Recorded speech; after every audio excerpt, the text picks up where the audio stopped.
आज की जो प्रमुख वार्ता थी सीमांत भैया, इस वार्ता में विशेष क्या हुआ हम टेट पास पारा शिक्षकों के लिए, जरा जानकारी देने की कृपा करें आप।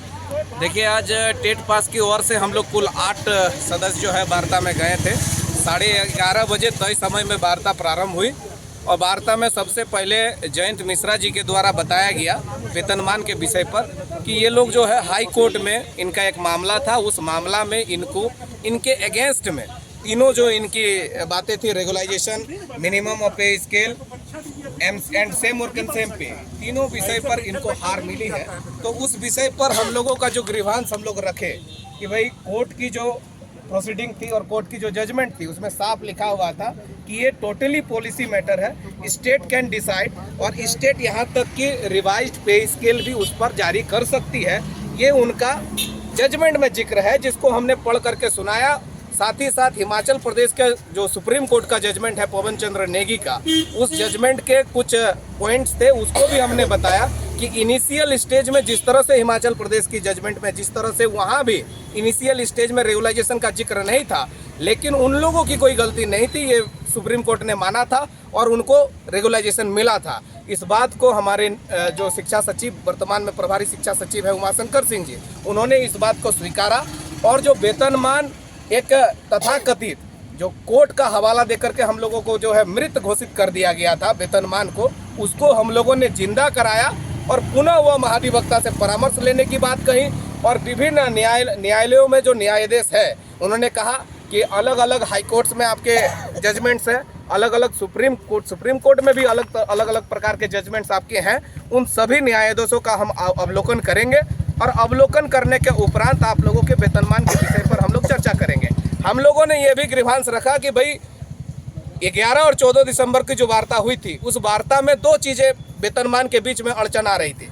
एक आपका रोस्टर और दूसरा पद सृजन। हम लोगों ने कहा कि झारखंड में अभी 50,000 पदों की सृजन हो चुका है और रोस्टर भी उसका क्लियर हो चुकी है। 25,000 पद हमारे लिए आरक्षित है। आप उन आरक्षित पदों पर हम लोगों को 12,078 लोगों को सजा दीजिए। इससे विभाग को भी फायदा होगा कि हर वर्ष केंद्रीय बजट से 10% की कटौती की जा रही है।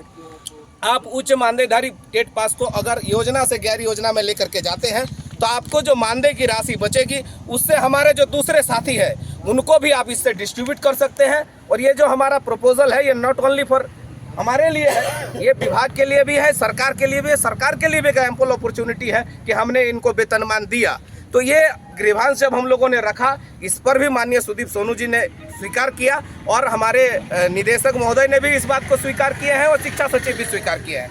उन्होंने कहा कि जो 11 और 14 दिसंबर की वार्ता में जो चीज़ें तय थी उसमें जो चीज़ें छूट गई थी, जो इम्प्लीमेंट नहीं हो पाई थी, उनको इम्प्लीमेंट करने के लिए आज बैठक है। और आप जो ये नया इशू डिसाइड हो रही है आज वेतनमान, इस वेतनमान पर हम लोग बातचीत करने के लिए आगे तैयार हैं। आगे निरंतर वार्ता आपसे होगी और ये वेतनमान के मसले को सुलझाया जाएगा, ये आश्वासन हम लोगों को मिला है।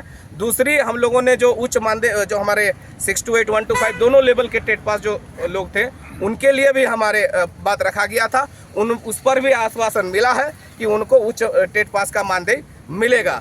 तीसरा जो हमारे एक विषय था, जो दोनों लेवल के जो हमारे आरईओ और जो बीओ से जो प्रमाण पत्र हम लोगों को लेना है, अनुभव और स्वच्छता प्रमाण पत्र, उसमें एक ही टाइप का अनुभव प्रमाण पत्र जारी हो, एक ही कैटेगरी के हो, अलग अलग ना हो, जिससे लोगों को थोड़ी सी वहां लोगों के बीच में है कि हमको दोनों लेवल के अनुभव और स्वच्छता प्रमाण पत्र मिलेगा कि नहीं मिलेगा।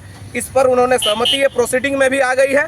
अंततोगत्वा जब हम लोगों ने देखा कि आज कोई चीज़ डिसाइड नहीं होने वाली है वेतनमान पर, तब हम लोगों ने भी अपने स्तर से एक अपनी मांग रखी है जिसमें तमाम लोगों की भलाई है। हम लोगों ने कहा है कि भाई स्वास्थ्य बीमा योजना से जिस प्रकार से लोगों को जोड़ा गया है, सेवानिवृत्त कर्मचारियों को और आपके सरकारी कर्मचारियों को, हम लोगों को कम से उन लोगों को 5 लाख दिया जा रहा है, तो हम लोग को कम से कम 2 लाख तत्काल दिया जाए स्वास्थ्य क्रेडिट कार्ड के हिसाब से। इस पर भी माननीय विनोद सिंह जी और माननीय विधायक सुदीप कुमार सोनू जी सहमत थे। उन्होंने कहा कि एक कैटेगरी के लोगों को यानी सरकारी लोगों को हमने कर रखा है, उनका प्रक्रिया खत्म होने दीजिए, वो लागू होने दीजिए, फिर आप लोगों का शुरू करेंगे, एक एक करके हम लोगों को काम करने दीजिए। तो इस पर भी प्रोसीडिंग पर आया है। दिन प्रतिदिन जो है ये चीज़ें आपको देखने को मिलती है कि भाई स्वास्थ्य लोगों का बिगड़ता है, लोगों को कम मानदेय में स्वास्थ्य से बहुत दिक्कत होती है, वो अपना इलाज सही सलामत नहीं कर पाते हैं। तो इस विषय पर, और मैं बता देना चाहता हूं कि इस विषय पर तब रखा गया जब देखे कि किसी प्रकार का इशू डिसाइड ही नहीं होना है, तो हम लोग भी अपना एक ग्रीवांस रखें कि हमारे साथियों के ज़्यादा से ज़्यादा लाभ मिल सके। बाकी आगे दिनों में जो वेतनमान पर चर्चा होना है उसके लिए हम लोग तत्परता के साथ, यकीन मानिए कि हम लोग जिस दस्तावेज के साथ गए थे इनकार वो नहीं कर पाए। हम लोगों ने अपनी बातों को सही तरीके से सरलता पूर्वक रखा है।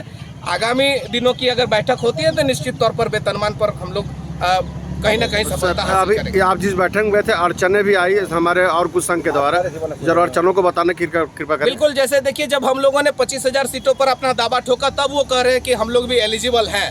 इस पर माननीय विधायक विनोद सिंह जी भी ने इस बात पर कहा कि भाई आप कटाक्ष किए कि आप एलिजिबल नहीं हो फिलहाल। इसको हमारे माननीय सिंटू सिंह जी भी इस बात को स्वीकारे कि अभी तत्काल तो हम लोग एलिजिबल नहीं है, फर्दर कोर्ट का क्या निर्णय होगा वो अलग बात है। तो यहाँ एक चीज है, हम लोग अपने छोटे भाई के लिए सोच रहे हैं, लेकिन उनके वहाँ बिल्कुल उनके वक्तव्यों में और उनके दिए गए विचारों पर कभी भी हमारा जिक्र नहीं रहा।